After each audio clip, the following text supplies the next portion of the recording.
Hey, what's up, everybody? This is Gascally Samus from the Rounding Off Infinity Gaming channel on YouTube, the E2KG Network podcasting channel on YouTube, aka Game Logic on Twitch. Back with another episode of The Internet Needs to Calm the Hell Down about games. Here with my partner in crime, as always, my man, K-Med. How you doing, K? Good man, good man. Maybe not as good as you. I don't know what you're drinking. No, it's February 1st. We got another episode we missed last week, so I'm excited for this week. But wherever the hell you conjure up that Monday energy, man, I don't know. I need some of that.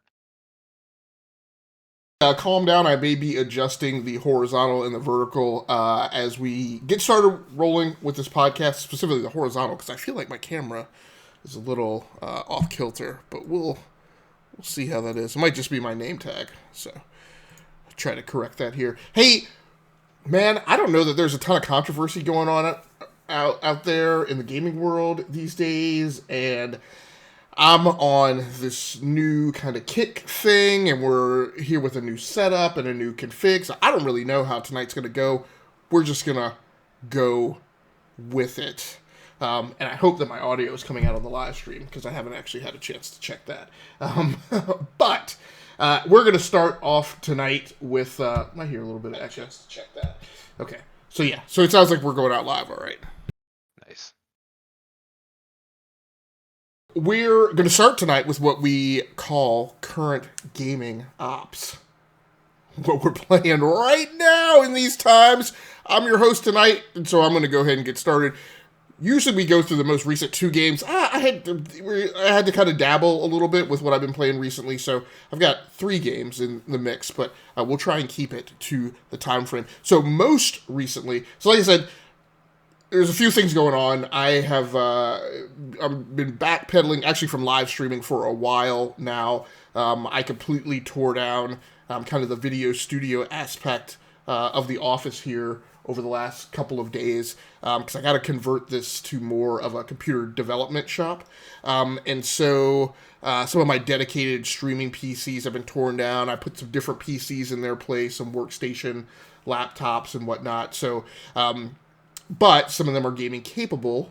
And so one of the things I've been doing is my workstation class laptop, I actually configured as like my mini train set gaming station, so to speak. So I've got a bunch of train simulator stuff or games on there. One of those is Railway Empire, which went free on the Epic Store, I don't know, the tail end of last year, maybe November time frame. So I've talked about it once before on the show. So that game takes place in kind of trying to figure out where to put everything over here. That game takes place in like the 1800s, kind of in the Old West and colonial-ish states. Right at the convergence of motorized vehicles, but people were still driving horse-drawn carriages and wagons and stuff around. And so I've talked about this a little bit before, but one of the things I'm trying to focus on, I want to focus on this year, is games that I have to get into and kind of stick with them for a long time, just to remember what the heck it is I'm doing. I think maybe on the show we talked a little bit about how, like, when you play, like, playing Civilization is great, but playing Civilization doesn't really work if you, like, play the game for a couple hours, put it away for like 3 or 4 days and come back. Then you're like, what the heck strategy was I doing? Where was I building? You would think a turn-based strategy game like that would kind of be slow and be something that you could put down and come back to, but it actually doesn't work that well. And so in similar vein, that has been my experience with Railway Empire. There's a couple places in the game interface where things aren't super intuitive, in particular, how you manage staff across the trains. And so you have to bring up this manage train UI, which really normally you only bring up when you first build the train. Like, you build a train station, build the track, put a train on the track. You initially manage the train in terms of its route and things like that, and then you largely just leave it alone. But then, like, every hour or so you'll get a new staff person, and you need to place them on the train, and then you're like, where the heck do I bring that menu item up? And so that's what I struggled through tonight. I only played like 30 minutes to an hour tonight. But that was my biggest thing. Like I hired a stoker, and then I struggled to figure out how to get back into the UI, because there are places where you can bring up the train, and then there are places where you can bring up staff. But in neither of those places can you actually manage the staff on the train. That is in a third UI that you have to bring up. So, that game is a mid-70s game. That's probably one of the reasons why. But it's fine. It's actually the only... I have about 4 different kind of, model train, train simulator games on that system now. And that's the only one that... All the other ones are like modern train simulations. So, I'm willing to take a couple hits in how well that game, meets my palate, to have that one, like, change. But, yeah, go ahead. Oh no, Okay. yeah, no. I mean, if it's like the only game of that nature, yeah, you're probably gonna have to take the hits. So, another game that I've been spending a lot of time with is Anthem, and I've gone back to that game for about the second or third time. This time, I think over the holidays, I bought it on PC, and so I have been playing it on... actually, we're going to talk a little bit of hardware tonight. I'm actually playing that on an Acer Nitro 5, which is kind of like my lightweight... medium performance laptop that's armed with a Core i5, and it's only armed with a GTX 1050, not even a 1050 Ti. But I'm really super impressed by how much performance you get out of a 1050, and in particular with the Acer Nitro 5, a super interesting thing. I didn't break that laptop open early in its life, and so actually that and the workstation laptop, when I was live streaming a lot, I was really using those as health and monitoring laptops, and so basically I would plug them up, hook them to a spare screen, and use that to monitor my live stream in real time. And so I haven't maybe monkeyed with them as much as I should have. I did with the workstation laptop. I didn't as much with this one. So I cracked that sucker open this weekend to try and... I knew it would take a 2.5-inch drive, but I knew that there was a problem with the unit I'd bought in terms of it didn't have all the hardware and fittings in place in the hardware drive. There's this whole thing about, like, you can order the Acer Nitro 5 hardware or hard disk drive, like, expansion kit or whatever for free from Acer, but it's a whole thing about, like, you gotta get the part number right, and their support is off. So at any rate... But I knew that this laptop was really incredible, because I only paid like $600 for this laptop on sale at Best Buy. But I knew one of the darling aspects of it was it has just this ton of capability for the price that you pay. One of the things that it has is it has 2 PCIe NVMe drive bays. And so in tearing down the dedicated live stream PCs that I had a couple spare NVMe drives out of that. And so it has a 256 gig PCI, it has a 256 gig NVMe SATA drive in it, which fits in the same drive bay as a PCIe. I cloned that over, and so I put 2 1 terabyte drives in it. But to get there, I put one 1 terabyte drive in there, right? Cloned it, pulled it out, and put another 1 terabyte drive in the second bay. Beautiful thing about that PC, it doesn't care which drive bay for an NVMe drive. It doesn't care which drive bay is the OS drive. It'll boot off of either. Some PCs, even desktops, are like really finicky about which, even between an NVMe and a SATA 2.5-inch SSD, they're finicky about not booting off of one if the other's in place first or whatever. So at any rate, I'm running that laptop now with 16 gigabytes of RAM. I've got 32 coming in that I'm going to throw in there, and 2 terabytes of storage, which is really just incredible. Hooked up to a 32-inch ultra widescreen display, and that's what I played Anthem on, which actually scales to 2560 by 1080p, which is just amazing. That screen's not curved, and so I'm sure that there are gamers out there with nicer setups, but to have that up on a 32-inch ultra wide screen at 2560 by 1080p. Anthem, even on a 1050, looks pretty darn amazing. Really super impressed. I was amazed by just the fact that it scaled out that big. But I I'm having a ton of fun in there. You know, it's all about leveling and getting gear and salvaging. I'm actually playing an interceptor for the first time. So Nice, nice. on Xbox, I play that also, but I play not as a. I think I play as a. I think I play as a ranger, and I play as a colossus, and then I just got like the ranger suit when I leveled up to expand. You know, so you could have two types of javelins. Um, that game is a little tough in terms of it's hard. It has very quick, snippy dialogue with British accents, and that's kind of hard for me to keep up with when I'm not looking at the subtitles. Um, and one of the things is it's and a little like The Last of Us 2, a little like The Last of Us 2. Those characters are just constantly going, dude. I'm They just are. like, They are. but it's not quite as annoying as The Last of Us 2, which is like they're constantly yapping, but often about crap that like is annoying and you don't care about. But in stark contrast, they're often giving you pieces of the story in Anthem, and if you miss it, it makes it hard to put that thing together. It's got a lot of lore, like Destiny 2, but too much in comparison to Destiny 2. In that, like, there's the Anthem of Creation. There's what the Anthem of Creation, Cenotaphs, Striders. Like it's like in that opening dialogue, like you if you watch that, they blip the subtitles up, in each script line. There's like a bit of jargony phraseology in every single one of those lines. And so as you're mentally trying to grapple with, okay, what's the Anthem of Creation, then they drop this thing about the cenotaph, and you don't even really get what the heck they're talking about in terms of the cenotaph until like an hour into the game. They present you a different cutscene when you meet a different character. And so trying to put all this together and get yourself grounded and rooted in like a frame of reality or a frame of story lore is to me more difficult than it was in Destiny. It took in Destiny Destiny labels a lot of their things with common terms from the English language, right? Right. So it's more easily translatable. But like Anthem like makes up new words and applies them to things, and you're like, well, what the heck is that?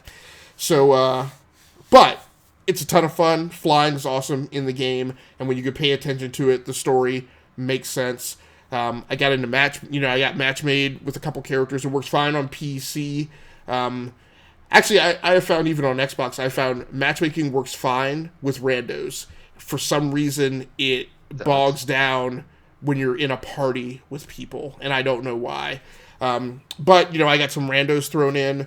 I know a little bit more what I'm doing in the game now, so I'm maybe not as painful to play with as I have been in the past. But, yeah, I had a great time with it.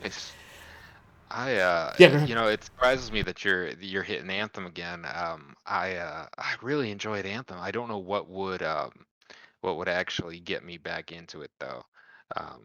It would have to be something, I don't know if that Anthem 2.0 is still a thing, if they're still working on that or not. But boy, I mean, there was something about it that made me play, and this is the time where it was just getting just shit on. I mean, I played on release, and I probably have 60, 70 hours into Anthem. But I did get to a point where there really wasn't much gear at that point. I know there's a lot more now, but the Interceptor was awesome. I played them all, and I think the Interceptor is probably my favorite. Just being so fast and nimble, and the flying and the ninja. You're a bionic ninja. I mean, how the fuck can you not like that? And the flying was by far the best. It's Iron Man simulator to the max. I really enjoyed the flying, and it was beautiful. So, I mean, I really hope that it does come back at some point as a re-release, and more people get to enjoy it. While I'm trying to kind of approach it wrapped into that same theme of like hyper focusing on games with a lot with loot drops and persistent progression and this living game as a service kind of thing. I'm also kind of okay with that game if I just wind up putting 40, 50 hours into it and get a decent story out of it, and then just put it on the shelf until who's the cranky? Who's the development studio? BioWare. Until BioWare Austin, figures it out. And yeah. No, I completely agree. I mean, people were all pissed, but I got the whole story out of it.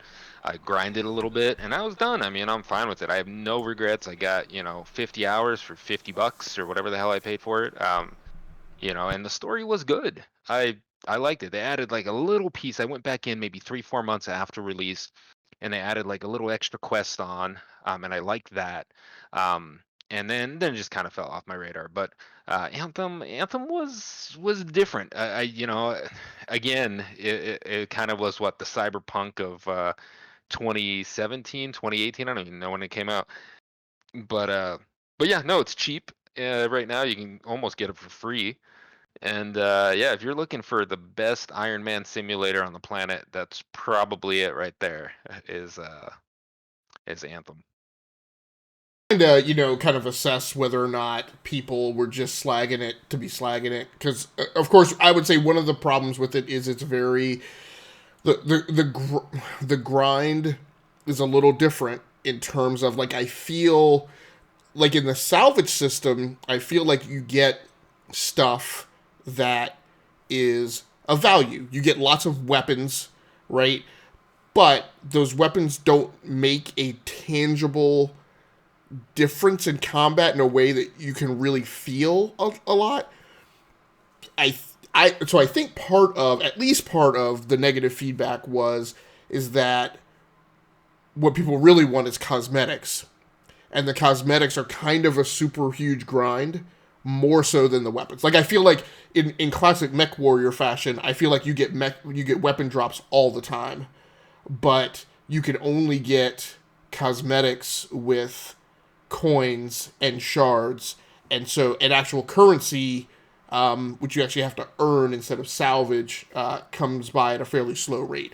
Now, that being said, what I also haven't experimented with is I also haven't experimented with selling gear, and so maybe I'm a gear hoarder, and so that I had the serious problem in Destiny 2 because I had to develop a whole new vault management paradigm like 4 or 5 years into the life cycle of that game, and I probably still don't do a good job. Like, I just hoard tons of stuff that I never use.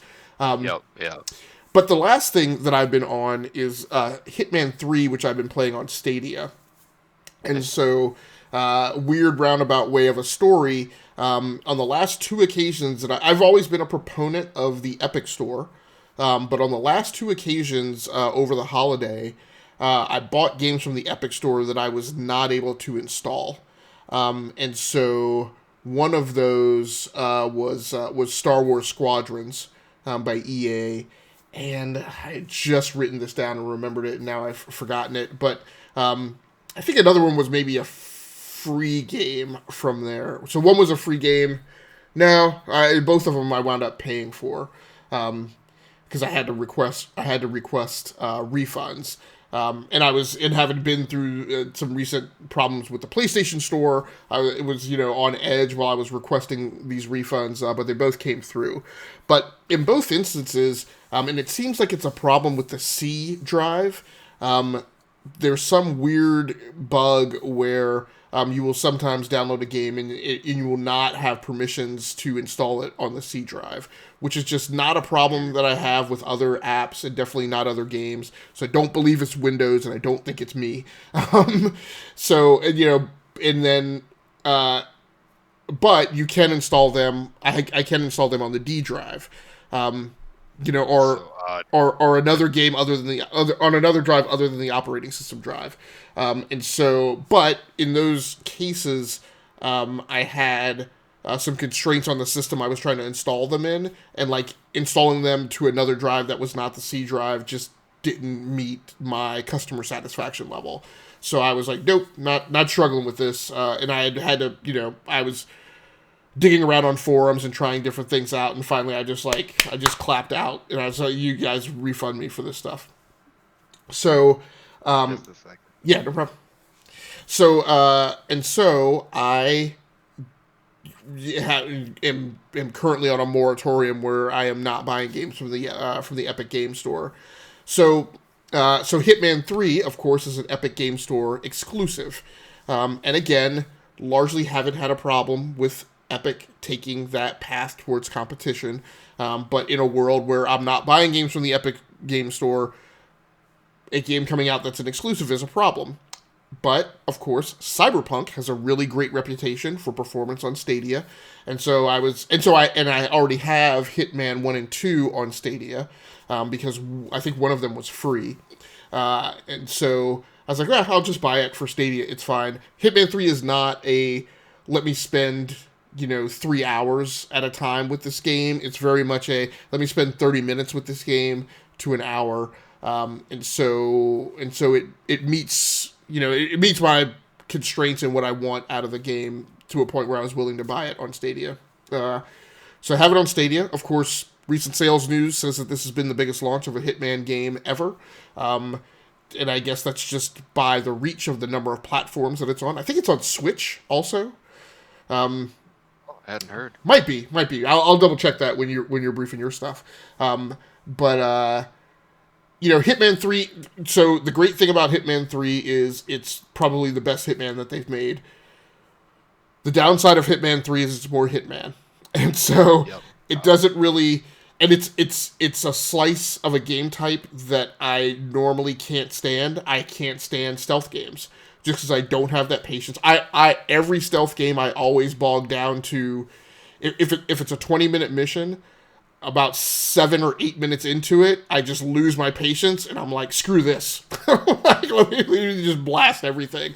So Hitman has a little bit of that Mirror's Edge kind of factor that we talked about a few weeks ago, where it's beautiful in its elegance to a point where when you screw something up, you just feel like, man, I need to do that whole mission over again. Like, it's unacceptable. It's unacceptable for this not to be a Mission Impossible movie, right? Where everything goes correctly and there's no mistakes. And, like, that's really impossible to do with him. I'm sure there's speedrunners and people who... I know that there's a huge cult following for that game, and I'm sure there are people who speedrun things and do things perfectly. But I'm like... For me, I feel like the first time through any Hitman mission, the first hour, right, is always trial and error. It's like you always go through, you always figure out which broken, you always, like, poke at the edges of the system, right, and screw things up, and then you come back to it and do another run. It's kind of like a Rector set, or like a, there's a game that's in my mind that I'm, an old game that I'm thinking of, but this is, it's a little bit like I want to say like a bridge constructor or a physics puzzle where, again, the first time through, you don't really care. You're just trying to break things. And that's what it's like for me. And so in some ways that kind of makes, I haven't settled down to where I feel that first hour isn't painful. But that's what it is, right? And I just need to settle down to, hey, I'm going to spend 30 minutes, just breaking stuff. Again, from a morale perspective, what's really hard to swallow is, like, on the first mission, it's usually at least 2 assassinations per mission, sometimes more. But I successfully assassinated the first guy. Like, I just followed him and his security guard into a restricted area, and I was also disguised as a security guard. And then when they went around the corner, I was able to go behind a trunk, and there was a ladder behind the trunk, and I was able to scale the ladder up into the rafters. And then when he walked away from the conversation he was having, I just shot him in the back of the head with a silenced pistol, from a pretty long range, successfully made a shot. And so that part of the mission was great. And so you're on this high. And then, the alarm was set off, and, like, everybody's looking for you. And, I managed to stay covert for a long period of time. But during this time, while I was kind of, in disguise and moving around and whatnot, like, it's almost like people couldn't see you. It's like I screwed some things up, and even though I was right in front of people, like, it didn't really have an impact. But once I shot that dude, like, people who had basically ignored me within the same distance all of a sudden people like over completely and like in a, like 3 rooms away can see me from where I am hiding up in the rafters, like, and then like the your little warning box goes from like like suspect to searching to combat, and I'm like, how did that dude see me from like 3 rooms away? And I like just choked somebody like 3 feet from him, and he acted like he was suspicious, but that didn't cause him to like flip out. And I'm like, so I don't know. It's got some rough edges for people who aren't experts and don't take that game super seriously. That you have to get through from a I don't know. You just have to suspend disbelief, right, and just kind of Sure. accept that and move on. And Um, I think you highlight the issues that I had with Hitman 2 and Hitman 1. I played both. The reboots, where it was either a complete and utter shit show, or I was feeling really good for, half the mission and then I'd fuck it all up. And I don't have that kind of patience. I really don't, because the missions tend to be, on the longer side if you're out discovering things, and you could take an hour to kind of fumble your way through, and like you said, see who has what key card, where where this brings you to. But I also found that losing people was very difficult. If there wasn't a dumpster to hide in, if there wasn't some place to go, then it's like I'm either completely undetected or I am just running for my life from guards. So I heard that it was the same, more of the same, and I'm glad it's doing well. I mean, I like the premise of Hitman. I think it fills a genre that's kind of not really being used much these days. You don't have stealth games anymore. You really don't. But I was much more of a Splinter Cell kind of person, where I felt like you had more. It was more, lack of a better word, it was more arcadey versus Hitman's more sim like, but dumb sim, like you said. Like the dude saw you 3 rooms away, but it was definitely just harder and more simulation like, where you could run and gun in Splinter Cell and be semi-effective. I just like having both those options. I don't like being ruined halfway through a level, and just being stuck, and now I gotta do it again, or I gotta start from a checkpoint again. yeah, It just and, doesn't it doesn't do it for me. and I think that game is really wired around that concept of like I'm so much a one and done, like complete the mission, move on. Did I get the story piece out of it? Yes. Okay, I'm done. Yep. But that game is so much more a do and redo kind of paradigm. Like again, like just deliberately constructed so that like you're not going to get the first mission right the first time. The first time. Right. Unless you're built in that vein, and that's what you kind of get through. So you have to it's like running drills, right? In PE, Right. Right. You so gotta keep at it. I noticed that in Hitman 1 or 2, I forget, they had these targets that would only show up like once. You only had a chance to, get rid of this target one time. And I would, upon fucking those up, that's my morale was just shot. I'm like, "Oh, great. I'm never going to know what that part of the story, like that could have been a good part of the story. Now he's gone because I'm an idiot." So that also didn't help. I don't know if they have those in Hitman 3 or not, but people are enjoying it. I mean, it was all over my timeline for at least a week. yeah, and so I think it'll be good. It's just I just got to settle down to that. Let me play this for an hour, and like make my little inch stone of progress, and then just like close it up and put it away and go play something like Anthem. So what have you been into, man? Well, we missed the show last week, but last week I did play a little indie game called Donut County. And I actually played it because I was trying to fulfill a bunch of that's what I mean, man. Game Pass quests and Microsoft Rewards quests, right? I was like, oh, I need a game that's kind of easy, and I went on my Reddit forum, and they're like, hey, Donut County's actually a lot of fun. It's about a 2-hour game, and I'm like, oh, this is perfect, and it has a bunch of achievements. So I started playing it. It's a physics game, and basically, it's got some really good, um, just stupid humor. And you play as you follow the story of this raccoon and this girl.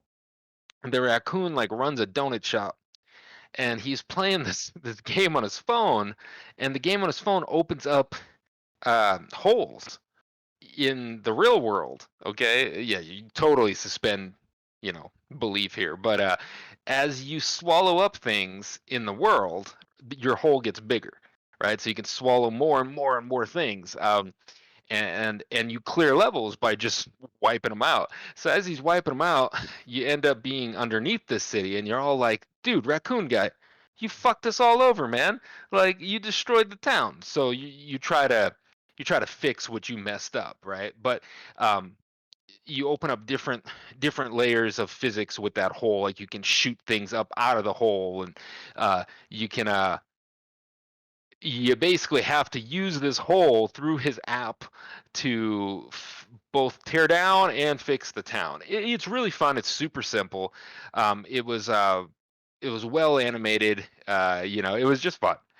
So if you need something to just totally veg out on, you don't even need to listen to the story. There's no actual like dialogue. There's just subtitles and it's is super stupid. It gives you a ton of achievements in a very short period of time. So if you're looking for achievements on Xbox, Donut County is pretty fun, and I think you'd actually enjoy it. Again, probably hour if you're good at it.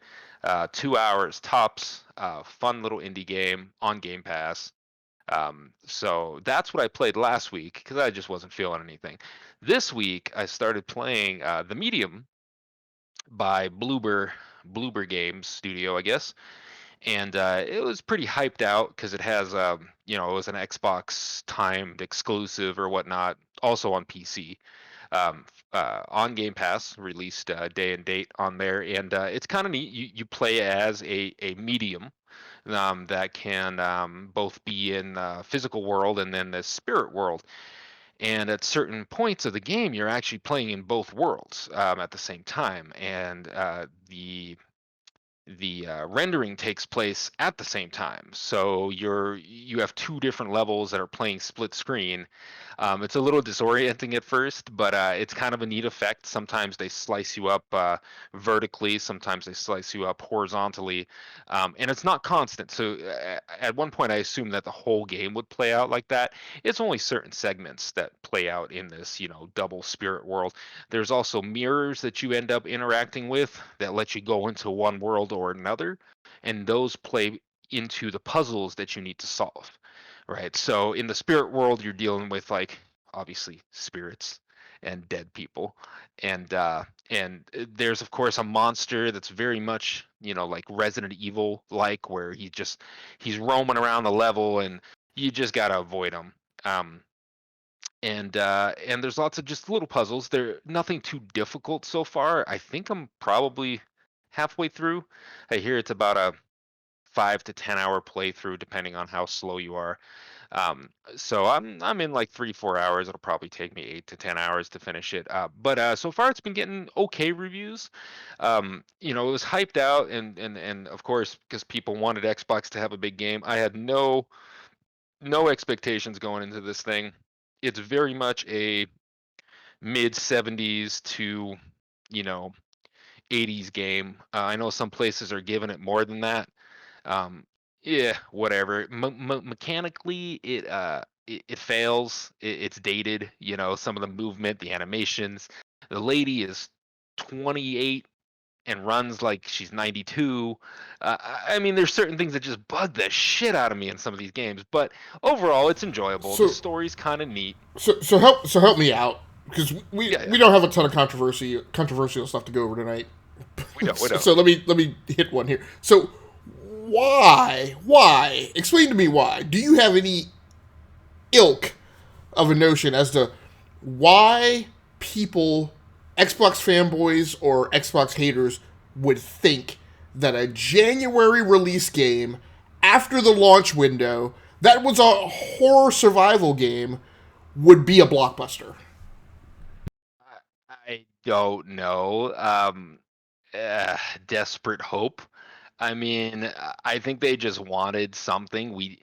You know, they're sitting there, and I mean, I'm an Xbox main, we wanted something to show off, our new hardware, and people thought that this was going to be it, and it's not. I mean, it can be a pretty game at times. The developer goes into, how many resources it takes to run these two levels, at the same time, and therefore, the resolution on some of these is cut in half when you're playing, both at the same time.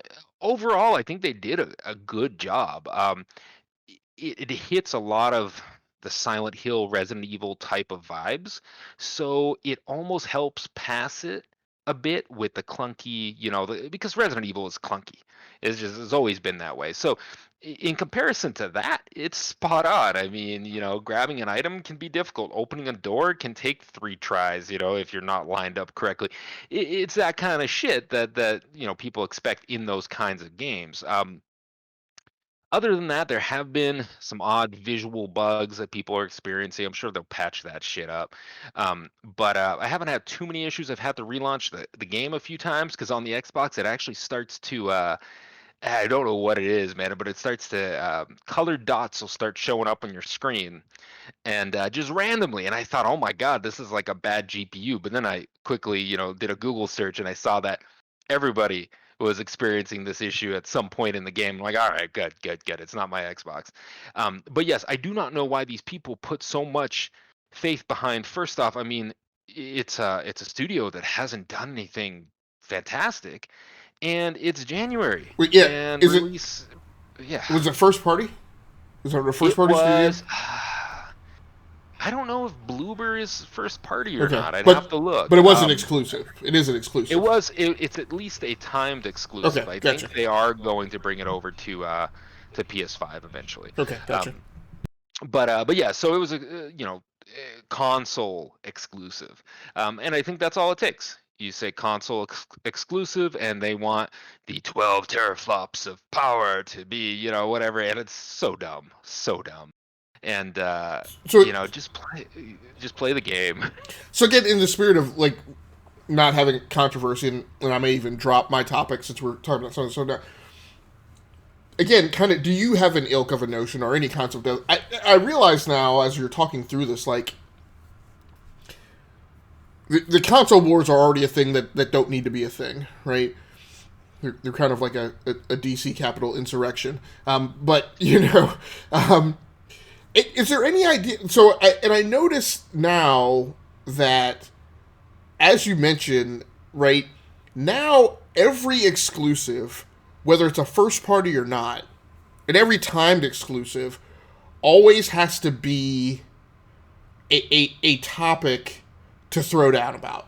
Like, if something goes somewhere as an exclusive or a timed exclusive, that is when the mockingbirds come out on the limbs of the tree, right, to see how it does. And it's like it's always something to either it's something for one camp to clap and talk smack about, and then whether it's good or not for the other camp to throw shade at. Right? It's like any game that comes out as exclusive or timed exclusive, like it's like they're wearing that gang's colors, right? Yeah, And the other yeah. gang is like, if the other gang catches them out in a dark alley by themselves, they're gonna get Perfect. clapped, right? Like, Yep. you know, Yep. you can't just I, you can't just sell one gang a bagel, right? Like, if you sell that gang a bagel, you're now a part of that gang, yeah, right? yeah. And I think you're absolutely right, man. It's it's sad. I guess is a good word for it. You can't and you can't be excited about a game. Like, I was genuinely kind of excited for the medium, not to the point where I was saying it was gonna be a game changer, but hey, I like survival horror. I like that shit. And I thought the uniqueness of the dual worlds was cool. It was enough for me to be like, hey, I'll try this out. I'll try for a few hours. It sucked me in. I will probably finish the game. And eh, I don't understand why liking that game needs to mean that, you don't like anything else, or or people go to the extreme when a game, like you said, is an exclusive or a timed exclusive or a console exclusive, whatever it is. If it's exclusive, then all of a sudden that's it. Like, Are you like, are you yeah. are you trying to convey to me that maybe you were rah-rahing this game on Twitter and somebody came at you from the PlayStation camp because you were happy for a game that was coming to Xbox? No, no, no, no, no, no, no. Nobody comes at me. I'm not worth their time. But you see this everywhere. You see it everywhere. You see it even now since we don't have controversy. And those are the games I'm playing. I've been seeing shit about MLB The Show, right? Coming to Xbox. And people are like, "Oh, fuck that, man." Like, No. nah, they had to do it. And even though this is a news story from 2020. I want to say from fairly early in 2020, like before It the was. summer, Yep. and I guarantee you that much like a black Captain America, right, which happened in the comic books 3 years ago, right, people are acting as if this is new news and as if it is the first time anything is being mentioned about it. I'm sure, absolutely certain, there are people who are out there who are like, "Oh man, they just came out and just like, do you think a month ago, like somebody came into the MLB software developers in Santa Monica out of the blue in like the 24th month of their development cycle? Yep, yep. And said, "Yo, Put that game on Xbox right yep, now." we got some green cases for you." Yeah, we didn't tell you guys, but no, I'm serious. Port the It's code, man. so ridiculous. Just port the code. Push the button and port the code. Yeah, that's it. That's all they gotta do. I mean, oh my God, yeah. But I've been seeing that now on my stream because somebody leaked some covers or some shit. It's coming out shortly, where you can pre-order on the Xbox store. And I've been seeing everything like, oh, hey, I've seen everything from the imagine being an Xbox fan and knowing that PlayStation put out an exclusive on your system before you did. And I'm like, I don't give a fuck. Nothing. Like, It has nothing to do with technology or development or the companies. It is simply uh, that could have been EA, that could have been 2K. It is simply the fact that Sony and that dev studio have the MLB license wrapped up as an exclusive. That's the only yep, reason. It's a yep, licensing thing. yep. And I believe the whole story was that the license that was, whatever discussed, and that was part of it, was to go on to other consoles. So it is what it is. But again, they're there. They're fighting. They're fighting this fight. And yeah, we're if you're wanting to play the medium, you're not supposed to enjoy it because it's not getting an 80 plus meta open critic. So just throw it away. Don't even bother. Cancel your Game Pass. Go out and get a PlayStation and just play The Last of Us 2 over and over Your again. reputation on Twitter must be like Taylor Swift because you like Cyberpunk too. Yeah, I played that too. I mean, I'm just a bad game whore on Twitter. It's bad, man. It's bad. If I only cared, if I only cared enough. But yeah, man, that's what I've been playing. I'll probably finish up the medium. After that, I have no idea what I'll play. I've been kind of in a slump, so I'm glad I'm playing something. That's all I have to say there. 2021 for me too is just I'm okay with that, right? Like, for the last 20 years, really, like I've been. Like you mentioned, like nothing's on my radar, nothing's on my slate, and for the last 20 years, I've been like, while I'm playing a thing, I know what's coming out 3 months down the road. Well, actually, know what's coming out the whole remainder of the year, but I know what's coming out the next three, right? And it's on my calendar, like it's planned. Like I have Right. a thought or a concept of like what I plan on, like moving to next. And 2021, I'm just kind of letting my hair down, so to speak, and I'm just like, I'm playing Anthem now. I picked up Hitman. If I don't progress through Hitman a certain percentage by the time something comes out in February, I don't really care. It's just Yeah. it's just going to be a little laissez-faire, a little more chill from now on. Yeah, yeah, yeah, no, yeah. I like that idea. I saw that a a lot of existing games are coming out with new patches for the next gen, so that's gonna put some back on my radar. I've been talking to a couple buddies about maybe playing the Division 2 again, and that's gonna be patched for 4K 60, and God of War on the PlayStation 5 is gonna get like a real patch, I guess. So that might be something I play again. I got stuff to play. It's just a matter of what do I want to do? Where do I want to go? It doesn't matter. It's 2021. Anything goes. I mean, after 2020, shit, life's just cake. I mean, so the medium is it's a good try. It's a good attempt. It's not knocking anything out of the park, but it's solid. It's like that fullback who just gets like those 2 or 3 yards, Yeah, every I down. mean, I think it does what it set out to do well. It never claimed to be the visual end all or revolutionize gameplay. They wanted it to be unique. They have a dual world system that they really, it sounds like they tried really hard on. I don't know how that works, but whatever engine they made or created for it, um, is working and people are enjoying it. If you want something unique, kind of strange, you got to let yourself go a little bit, because it is fucking just bizarre. In some places, I'm looking at the screen. I'm like, what is happening? Is that a snake? Is that a giant penis? I don't even know what it is, but it's there and it's scary. It's not very jump scary. It's just more like it's a psychological kind of creeper game, where it makes you doubt reality and just kind of it has some nice 3D audio in there. Spooky with they recommend you play with a headset on. And I can see why. So yeah, put on your headset, turn off the lights. I like those games. I like those Resident Evils. I like those spooky games, where the pace is a little slower. I can take my time and I just kind of melt into this crazy, weird, dark world.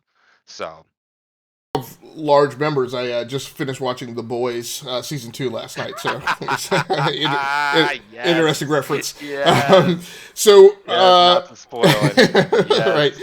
So this sounds to me like a game that's gonna get probably a fairly decent Xbox faithful kind of cult following behind it, and in a sequel, right, could potentially do pretty well just in terms of it may exceed expectations in terms of sales. So it I sounds I good. agree, and I think from everything I've heard, the ending kind of leaves it open for a sequel. I don't know what the ending is yet, but maybe it becomes a Resident Evil type of, the medium is just the main game, and then you have little spin-offs. So we'll see, we'll see. I mean, it's promising. It's not a shit show. So grab it up on Game Pass or buy it and support the devs and. I think it's good work from a younger dev team.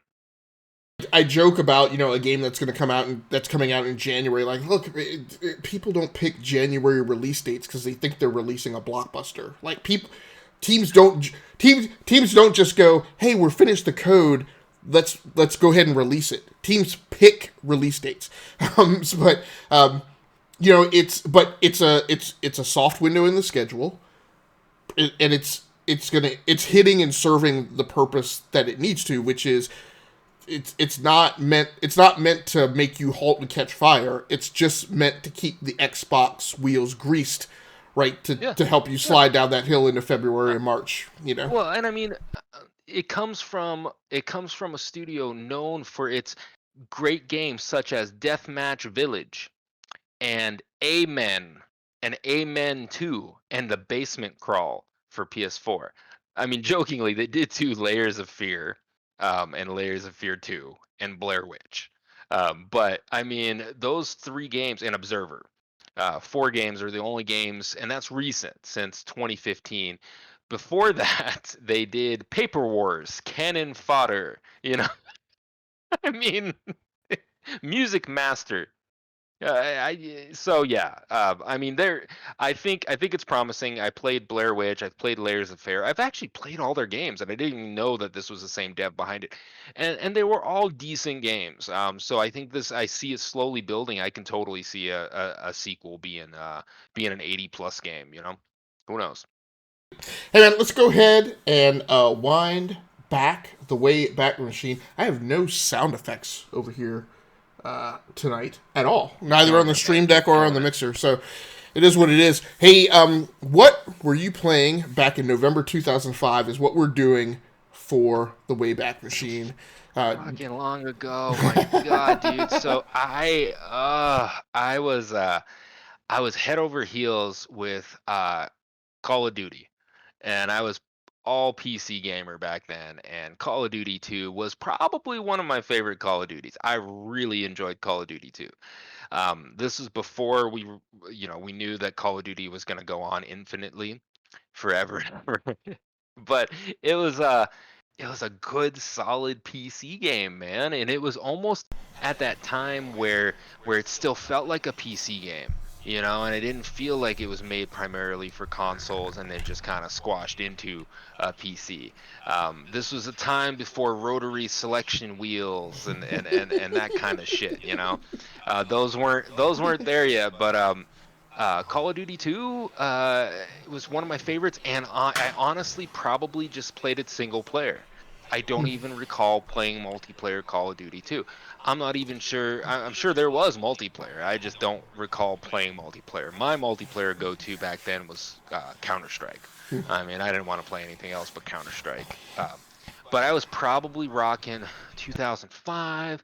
I was probably rocking like a GeForce 6200 maybe with like 32 megs of RAM, or maybe an ATI like 128. I don't even remember what I'd be rocking back then, but it ran fabulously on my CRT, um, on my 72-pound 21-inch, but really 19-inch CRT. Uh, I just yeah, Did it sit on your wood on your yes, wood desk and just cause like yeah, the whole center of the desk to like yes. So bow? so I had that one, and like 90 pounds, dude. It was like a ViewSonic 90-pound thing, and I had a 2x4 underneath the desk holding it up because it would totally. I never understood why they made desks with no support underneath for those giant monitors. Can you imagine running two of them? Um, but In fact, I but yeah, did. I did. I yeah, I had bet you did. yeah before the flip over to LCDs, which I think I bought my first LCD in.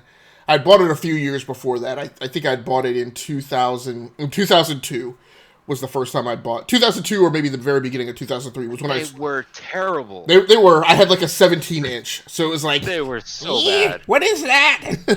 But I was coming from like a 20 or 22-inch CRT, which, Mm, but I will say, as is the case with many things, like I got that LCD on my desk and it was smaller screen real estate, but man, like that free, and of course I'm sitting here with like three LCDs on my desk right, now, right. like that freedom of that alleviation of like literally 70 pounds of weight sitting on your Uh, desk True. was just so, it just felt like you were living a better life. I completely agree. I went from like a 20-inch CRT to maybe a 15 at the time. Honestly, it was because they were pricey. They were so expensive. But you're right, man. Like my desk was like, thank you, and then they took off. But yeah, I did miss the CRT colors and everything. It always felt like the first LCDs were just faded, not quite as vibrant. Um, but yeah, no, I was playing Call of Duty. I was Yeah. playing Call of Duty even back then. And yeah, I was just always amazed at they had pretty decent story. I don't know if that one was World War II themed or not. I feel like it was. Um, It was, it was. and that was the one where, oh man, I'm trying to. I mean, so you still had the paradigm of like you played like like a member of three different army factions or whatever during that Yes. time. You played. Yes. There was definitely like a British story. I can't even remember if it was Call of Duty 2 or 3 that you met up and were paired with the French Resistance at one point. I think it might have been. Yeah, Yeah. yeah, it was good. Man, it was a good game. I just remember it being a really good game. I know it came out for consoles at that time too, but yeah, place to play the first Call of Duties feels like it was the PC. It was just so much nicer. The textures were nicer. Everything was nicer with my 32 megs of VRAM. Hell yeah. I played that game, and so November 2005. That was the launch year of the Xbox 360. That was my first year that I joined Xbox Live. I didn't have my 360 when that game launched. I got it like a month later, but I definitely spent a lot of 2006 playing Call of Duty 2. And that was back in the day where you could comfortably play with randos online because people were not so hateful Yeah. and garbage. And you could actually meet halfway decent people as randos and have good times. And the number of griefers and just complete trash people that you ran into was fairly minimal.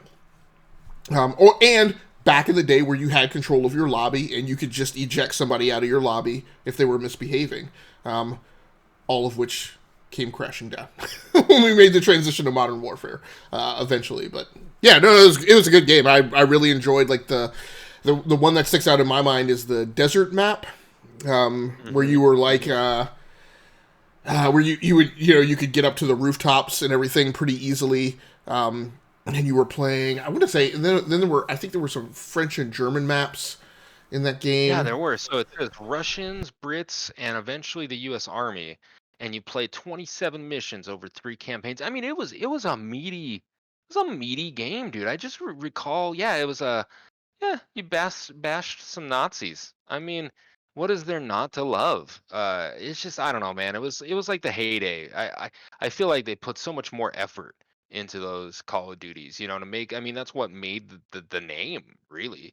And now it's just they slap some shit together, put it in a launcher, launch 5 different games. You don't even know which one you're playing. Whatever. Fuck them. They got a ton of money. But yeah, dude, I remember just loving that single player. I had no idea that people actually played online. I don't know why I didn't play online, but I don't recall playing online at all. Maybe I pirated the game. I have no idea, but it was good. This was back in the day when it was not an annualized franchise, and it was just Infinity Ward, and it was really regarded as this pretty amazing release when those games came out. And I mean, and they're still doing good work. I mean, there's probably, as you said, there's probably been a dilution of what it is and its significance to people in some ways. But then again, Yeah, Cold War comes out in November of 2020. It is still the number one selling video game for it's the true. year. It's true. Maybe it's just nostalgia speaking. The graphics are so much better, and a lot of the gameplay is actually much much better. But I don't know. Maybe I just miss. It's an era that I don't think we're gonna see anymore because now video games is a money making business. Then it was like, let's try this and kind of see if we can recoup the money that we spent making it type of thing. Here, yeah, there's lots of board members and lots of stockholders calling the shots these days. So I think it's just a different world. But I will fondly remember the days of Call of Duty 2 in 2005. What were you playing back then, man? Yeah, no. Let's see. Like I said, it was a month. It was a couple months before I was able to actually land an Xbox 360. So I was still preoccupied with playing on PC, particularly because I was wrapping up my final days out on the coast and was preparing to move to a new job. So a month after this, I was packing up my apartment and shifting over to a new life. But I was still gaming, of course. Still heavily invested on PC. Hadn't really, I mean, before the Xbox 360 days, really hadn't been. I was in the phase of where I was primarily PC, and you could argue that I'm primarily PC still now, but I mean, it was very very heavy PC. And so I picked up and played Civilization 4 by Sid Meier for people who have followed the Civilization story. The historical significance of this iteration was that Civ 3 was not a Sid Meier game, and was done, I want to say, by Activision. I think somebody else had the license for Civ 3, but it was not Firaxis, and so it was not Sid Meier and his old development crew. I don't even I don't know that even Brian Reynolds was involved with that release, but it was basically, claim had been laid to the Civilization license and name, and someone, people had tried to do, and to this day, I still have never played Civilization 3. It doesn't even leap to my mind as something that, like I've consciously tried to figure out how to manage, like, getting game time in on 4, 5, and 6 when they've gone, on sale on, like, the Steam store and the Epic Game Store. Civ 3 does not leap to my mind as being sold. So, on the wiki, it says, unlike the original game, Civ 3 was not designed by Sid Meier, but by Jeff Briggs, a game designer, and Soren Johnson, a game programmer. But it was still Fire Axis Games so yeah, no, that's so fucking weird. Yeah. Okay. No, I didn't realize that. So maybe Sid Meier had moved on at that point before he eventually came back. It lists Sid Meier as a director. But that's it. That's all it does. So who knows? Maybe he had some input in it. I don't know. That's odd. As you're looking at that, I guess what I feel like but I'm pretty sure it was not called Sid Meier's Civilization 3, right? It's just called Civ 3? No, it's still called Sid Really? Meier's. Yeah, okay. Here's the cover. Yeah. Okay. Sid Meier's Civ 3. I stand corrected. I'm going to have to go back and relearn my history. But like you said, it was not made by the same devs, so yeah. That's odd. One of those kind of like Super Mario 2. Yeah. Whatever the context was, it was some type of aberration from the previous iterations. And I had played Civ 2 was a game that I had played often until 2, 3, 4 o'clock in the morning, often going without sleep, often like playing that last turn, laying down for an hour, and then getting back up and having to work the next day. That's nuts, dude. Yeah, so I got it bad for a little while. Just one more turn, as they say. Just one more turn. And so Civ 4 was actually a return to a lot of the glory of this Civilization franchise in its original inception. It had its differences. It had its difference in design and ethos, but it was much more akin to what I remember from Civ 2. Civ 3 was bad enough that I just, like I said, didn't ever really delve into. I looked at it from afar and was like, I don't need to go through that particular pain right now. And I picked it up and bought it here in this year, and for a long time it was kind of a blocker. Like, I still haven't spent a lot of time with Civ 5. I gotta look. I don't even know that I own Civ 5. I think I laid off Civ 5 for so long because I felt like I needed to put more time in on Civ 4. Civ 4 just kind of has that special place for me of having fallen in love with Civ 2, Civ 3 not being a thing that I wanted and that many people in the Civ franchise just didn't want, and then this return to glory. And then once I kind of sunk my teeth into it, I was like, I put it in a bear hug, and I was like, I don't know that I ever want to let this go. Like, Civ 4 might very well be, for me, kind of my concept of my image of perfection of the Civilization franchise. And Civ 6 has some interesting elements, and I like it, but I've developed this love for Civ 4 that I feel like I can't let go of. And so that's what I was into in November of 2005. A long time ago. Yeah. Hey, let's wrap things up a little bit by talking about this news story you've put in here, which I actually hadn't caught wind of. Yeah. Google shuttering Stadia internal studio to focus on technology, and I find this interesting because we have also had this week released the what I want to say, this Dateline NBC like story about the travails that impacted the Amazon studio when it tried to release Crucible. Any idea? Is that? I'm pretty sure that's got to be a Forbes or Bloomberg article. Is it another Jason Schreier joint? I think it was. Okay. I think it was, or at least he commented on it, or started his own little thread on it. Yeah. But yeah, I saw that earlier this week, and I didn't get to read that article.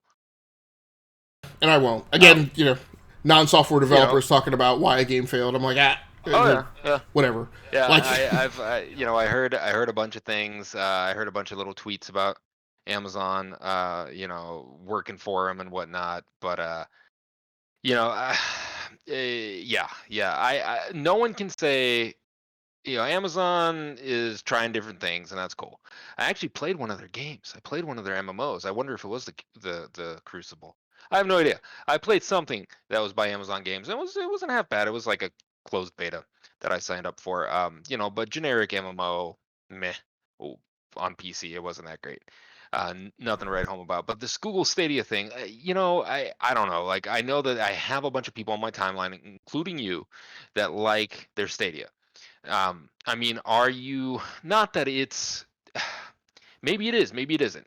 I'm getting lost in my thoughts here, but are you concerned, about the longevity of Google Stadia? And I say that beyond, I know that it brings you a level of convenience, and it brings you, I know people love it because it's portable, but what worries me is, people that have invested a good chunk of money into, games, because you're buying them.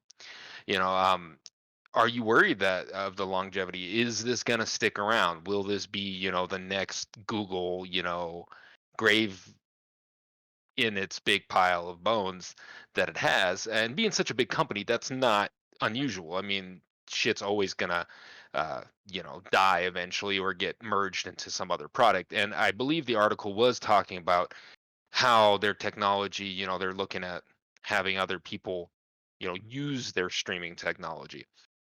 And I've only heard good things about the actual streaming technology. I've honestly just heard bad things about their kind of ecosystem. People didn't like the fact that they had to buy another set copy of a game, that maybe they didn't have a game rental, service like Game Pass or whatnot. But as a Stadia owner, I mean, does this concern you? Were you primarily playing third party games anyway on the thing?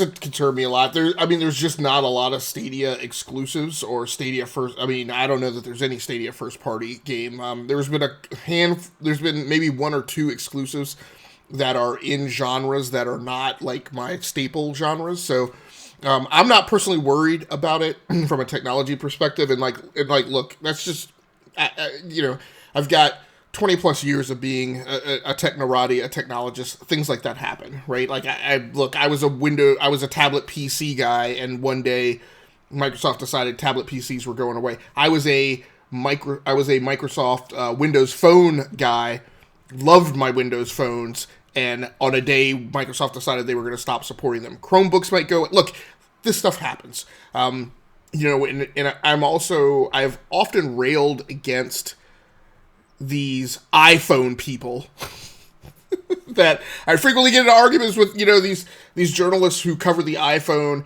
literally have not touched another operating system or another phone type for years. Their friends will ask them, hey, what phone should I get? Or is it okay for me to switch to Android? And they will get an advice from a person who has touched nothing other than one phone, right? For Right. a decade, for years, and that person will tell them, well, just think about, if I were you, I wouldn't switch, because if you switch, you're going to lose all your apps. And I'm like, apps to me are an ephemeral thing. Like, I don't think in the concepts of like, oh, I've spent, so much on apps over the last 5 years. My goodness, I can't deal with them. Look, apps come and go. If you get rid of the iPhone for a couple of years and then do Android for a couple of years and come back to iPhone, the apps are still there. And here's at the end of the day where I am. This is a very long-winded way of getting around to, but look, at the end of the day, I left the Xbox platform for 4 years. And this is what I refuse to do, and this is what I try and convey to people, to have this mentality as consumers.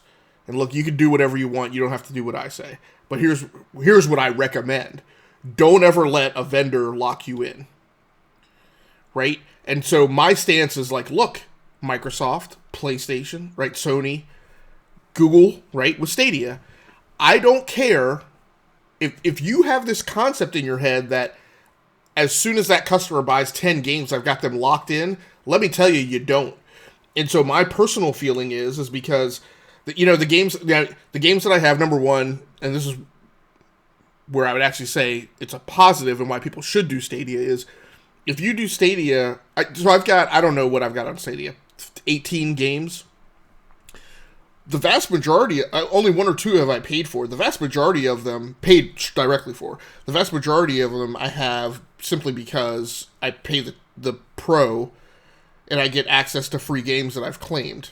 Like there are more there's tons of pro games that I haven't even bothered claiming because I don't want to play those games. The other thing is, again, supposedly the games that I've paid for, I'm still going to have access to. So even if Stadia Pro goes away, even if Stadia Pro goes away, Google has said you'll still be able to access those games if you paid for them.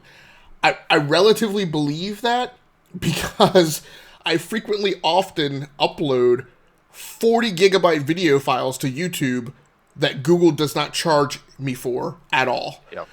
My video game channel has 800 something videos on it, right? That's probably multiple terabytes of video, right? So I don't know why they couldn't it's certainly not because they couldn't afford, right. To keep the service on. So I'm not worried about it. I'm not concerned about it. I think it's interesting. I mean, like a lot of things. I mean, look, just like Microsoft did with Kinect, right? Mm-hmm. They don't sell Kinect anymore. And people go, oh, but yeah, Microsoft has failed because they're not. No, they didn't fail. Kinect is still feeding. It feeds into their augmented reality technology. Yeah, it's worked its way into the Windows stack itself. I mean, so there are always benefits, and I think the most interesting thing, and I wanted to know if you saw in the article.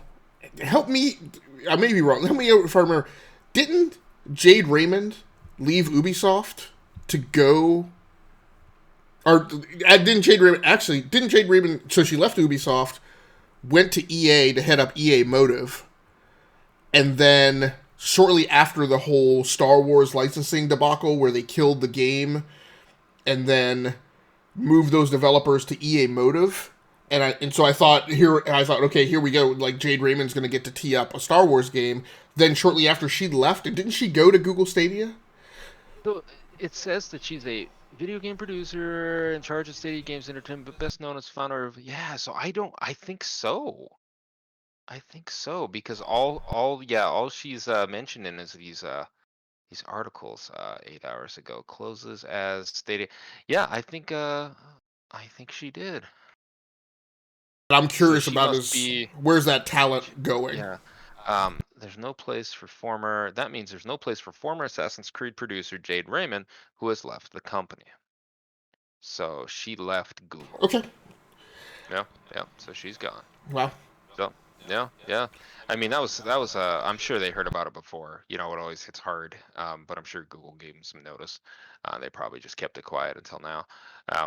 But you know, I can't say that I didn't see this coming. You know, in terms of that, I think a lot of people want to jump on a certain bandwagon, but I think a lot of them may find that that certain aspects of it are more profitable, you know, or deserve more time. And in this case, I think they probably did get something out of their steaming technology, and they're gonna go that route. You know, maybe they thought, you know, they don't want to get into the business of actually developing games, you know, and that's not for everybody. You know, when I think of giants like Google and Amazon, I don't think of creativity. You know, I don't always think of that. Is it possible? Sure, but you know, that's like Microsoft struggles with that shit. I mean, I don't know. It's like they're the blockbuster movies that come out every summer, and these other studios can create some of these gems that, you know, are really really good, and they usually, you know, they come from people that have been doing it a long time, or you know, people that have been cultivated, you know, in that. So I don't know. I mean, I don't know that we're missing out on anything by Google Stadia. Like you said, like what have they done that I know of? Maybe a game that I heard when Stadia first launched, and then other than that, I don't know. Maybe we're working on something that we'll never see. Yeah. So a couple things that I'll ask you that I'll throw out as speculation. You know, so and I will say, look, it may very well be foreboding of an intention to are an indication that they've lost interest in this little hobby.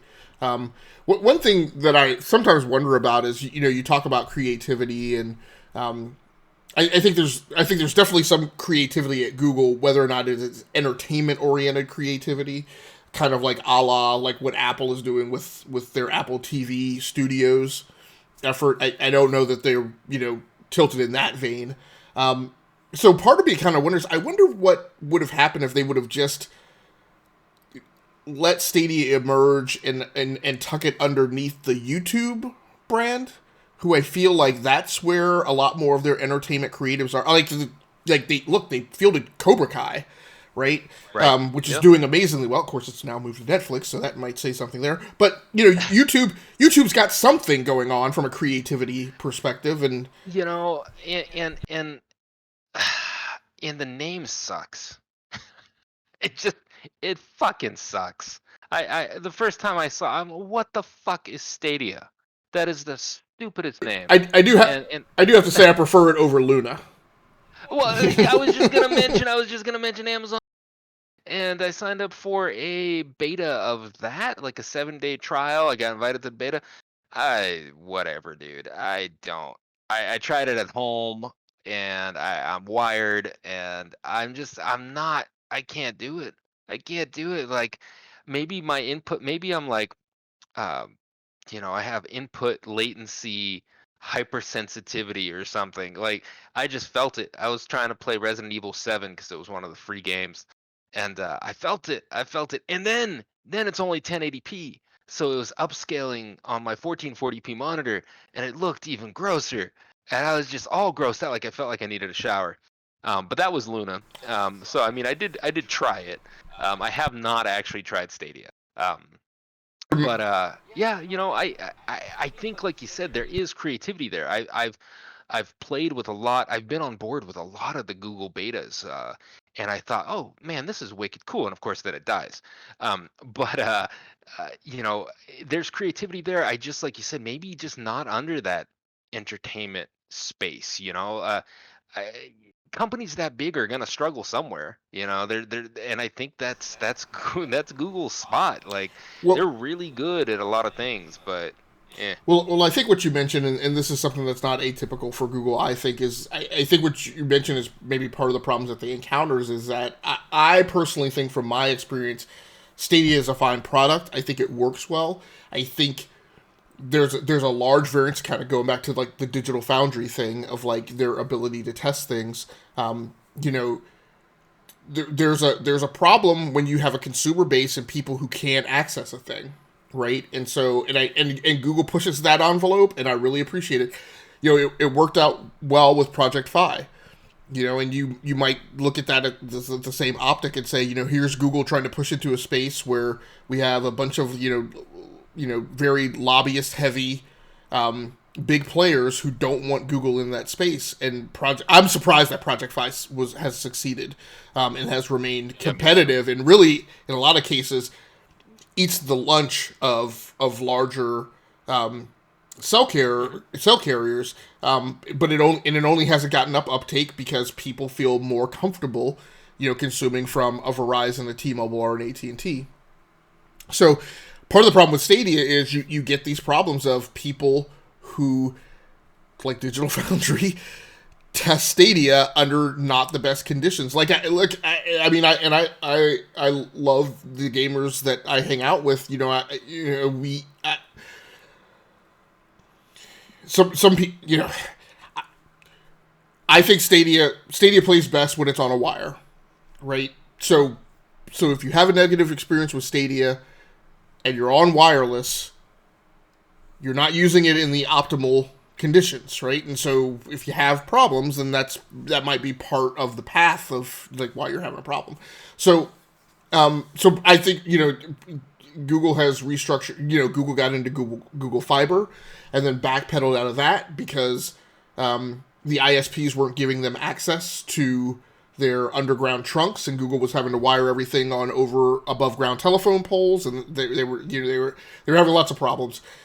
And so they backpedaled out of that. They've had to restructure Project Loon, just because there wasn't like the uptake that they would have liked. You know, just in terms of it wasn't proving as effective. I don't think they were planning on making money off of it, but it just wasn't providing as much help as they would have needed. I think this is a little bit of the same thing. So part of my question to you from a business model perspective, because this occurred to me over the weekend, and I was like, man, I really wish, and I don't fully understand why, like when I pay the $60 for this, why I can't also run this game on Metal. And so, in a world where you can buy a game and play it on your Xbox, but you can also stream it over Project xCloud, or you can buy a game through multiple stores and still play it on GeForce Now. Why the business model of Stadia couldn't be, hey, these are Linux, because they're Linux games. I mean, that's the port. It's a Right. port to Linux. There are some small nuance. I should say small. There are some nuanced differences between that game port and why it's different than a Steam Linux version. But I don't. I feel like it's not so huge that, like, I don't know why, if a team is going to port their game to Linux, why the Stadia business model couldn't be, you could buy this game for $60 and you can play it on hardware. You can play it on prem, even if it phones home, right? Like Xbox games do and PlayStation games do. Why that license couldn't allow you to do that? Because then I might say, hey, if I'm playing this game on my laptop that has a GTX 1050, I'm going to go ahead and stream it, right? I'm not going to play it on, Right. right? But if I'm over here on my gaming PC, I've got the license, right? I mean, for a longest time, games on PC have gone away from this, like, you can only install it in one place. Man, I sure would like to have Hitman 3 over here locally installed, and over here I could play it locally, or I could go live stream it, or I could get on my phone and play it, Right. right? Like, I'm not entirely convinced why. And I mean, I get it. If the whole point of Stadia is supposed to be a live stream service, you don't want people to play it to be able to locally install it, because then they're not going to consume. But I'm like, you provide petabit bandwidth around the world. Who Right. cares, right? Right. You're not. You're. I mean, and so to be quite honest, I mean, I don't think that Stadia was ever anything other than them selling excess capacity that they already have to provide. I mean, you're very likely playing on servers and containers that are redundant spares for larger commercial customers. And Google's Oh yeah. standpoint is like, why just let that compute lay latent? I may as well Hmm. sell it and use it. If the whole eastern seaboard goes down, right, you're probably going to lose your Stadia server, even if you're on the West Right. Coast, because those people are going to roll over to the West Coast for redundancy, right? But I'm like, so it just seems like state Cloud Stadia and Stadia on Linux could have been a more viable commercial play. Technically, I don't know what the would you be able to play those Linux ports on a Windows PC type of thing. I don't know if that would be No, I think you would have to have an Ubuntu box or whatever. right, or some sort of box from them, But right? but That Steam would run it. but Steam sells games that play on Linux. So Yeah, yeah, they do. They do. The market there isn't huge, but it would be something. I think that bothered me. When I look at, for instance, like the Amazon Luna model, I'm looking at this shit, and it's X amount per month, uh, 5.99 or some shit, and it comes with a plus library of stuff, so you get to play a few select games that they provide you for free, which is cool. So I feel like that's neat, that they're actually giving you that right off the bat. So right off the bat, they learned from Stadia, where people want something to play when they sign up for the fucking service. I don't want to sign up for the service and then buy a game right away. I want to test it out. I want to play something on it. And then they're trying to tie into like Ubisoft, and the Ubisoft Plus catalog and all this other shit. But what's funny is, there's still that expectation of buying that game and that game being stored only on the cloud. And Amazon is so big that you would think, and they have a desktop client, for streaming. I just, like you said, like, I don't understand why not let people, play locally. Or I don't even know how they could do it, but I'm sure they could if you had an Ubuntu box or whatever. That would be easier. But yeah, Steam does some things really right in that aspect, but they're also, they also failed their streaming Steam Link bullshit that I think I have somewhere in my closet, and and so they tried their hand at it too, and that shit failed, and it was only streaming shit locally, so it's just I think the streaming game is going to be iffy for many many years to come. I think we're going to see companies kind of pivot and learn and do things differently. But with the bandwidth that these things consume too, that when I look at the stats of, especially when they're pushing these 4K resolutions, that's a shit ton of data. That is like 20 to 30 gigabytes an hour of so the hardcore gamer is gonna run up. There are caps everywhere in the US. We suck about that shit. So if you're gonna play hardcore, that's not feasible. So what is their plan for that? I am. It would be great to be able to play locally. Is all I'm saying. Like even some pre-built. But then again, they tried that with the Steam machine, right? And that failed. So, but maybe it would be worthwhile to have a little Amazon Luna box to play your shit locally that you play all the time, and still be in that ecosystem. Who knows? I just know that I'm giving Stadia like 2 more years, and I think Google's gonna be like, sorry, you got a really nice looking controller, and that's what you get. Uh, you know, that's that. You can play with your controller on your PC. From Yeah, now on. and I mean, and again, I mean, And yeah, that is what it is. and it depends on what you're able to stomach, right? I mean, like you mentioned, like that difference in demographic. So for me, I'm on a 1 gigabit per second connection. I have no bandwidth cap. Right. These things don't matter to me, right? I can play Mhm, Stadia all mhm. day. I have a ethereal bandwidth cap that is like some ridiculously ginormous amount that like I should never, even with what I do, I should never hit. But like in 5 or 6 years of live streaming at high bit rate, at, uploading 40 gigabyte files, like I've never, and my family streams like all the time. Like we cut the cord. I have no cable. In the time that I've been in this house, I've never hit my bandwidth. So there's a customer market that's addressable. Um, it's just a matter of, but is that a sufficient market saturation for you to get to? And I understand Google's play has always been long term. It's been, let me get Stadia into a household, hit the teenagers, right? Who I need to put, I need to have them on Stadia because those teenagers may have limitations on screens they can't get to because the family's occupying TVs. And if I get this kid on Stadia as a teenager, they go off to be a 20 something. They move into an urban area. They're living in an apartment that hardly has any space. They've got roommates. Yeah. Right? This person's on Stadia. I keep them on the controller playing over their phone. I get it. It's just a matter of whether or not, as you mentioned, right, they have the temperament for that kind of long range haul when things in the country, you know, maybe are hitting a point where they're not advancing as quickly. That Right. rollout of bandwidth, Mhm.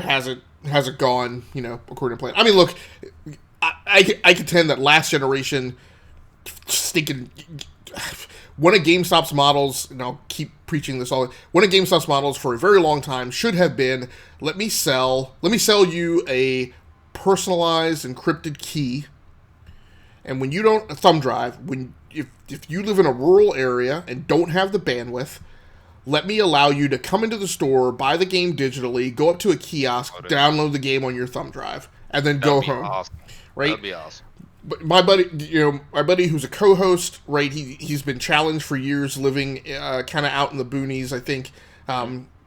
was supposed to get fiber dug to his home, didn't get it. Like when he got into Destiny 2, would literally take his PC into work, right, To update. to get the bandwidth to pull down an update. And I'm like, Mhm.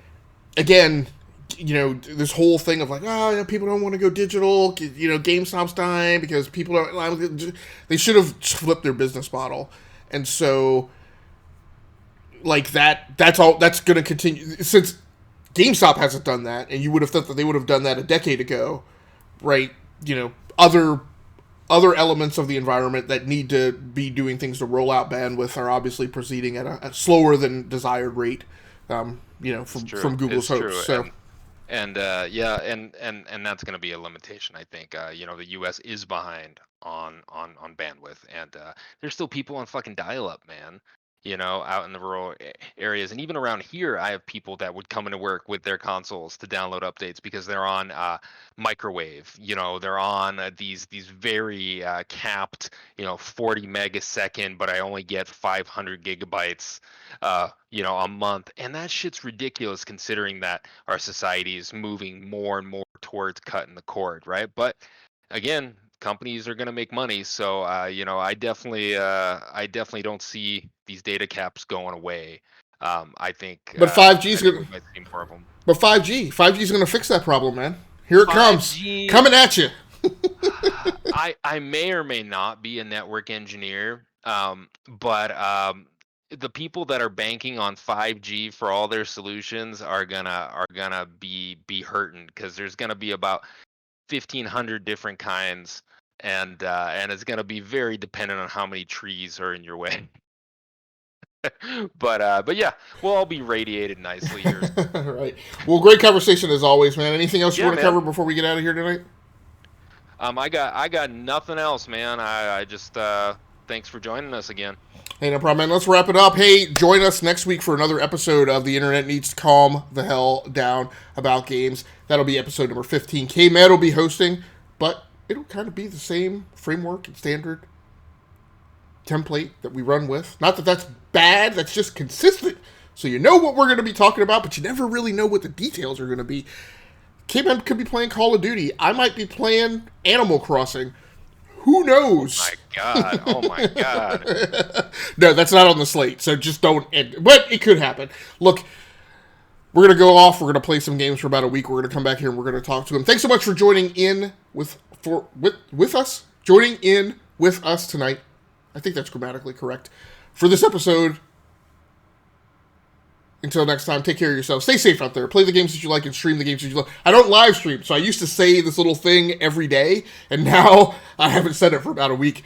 Until next time, take care of yourself. Stay safe out there. Play the games that you like, and come here to talk about the games that you love. Once again, my name is Zagascles Stamos from the Rounding Off Affinity Gaming channel on YouTube, the E2KG Network podcasting channel on YouTube. Here with my man K-Bed of K&A Productions. Until next time, good night, good luck, and good gaming. That's going to do it for us. We're out of here.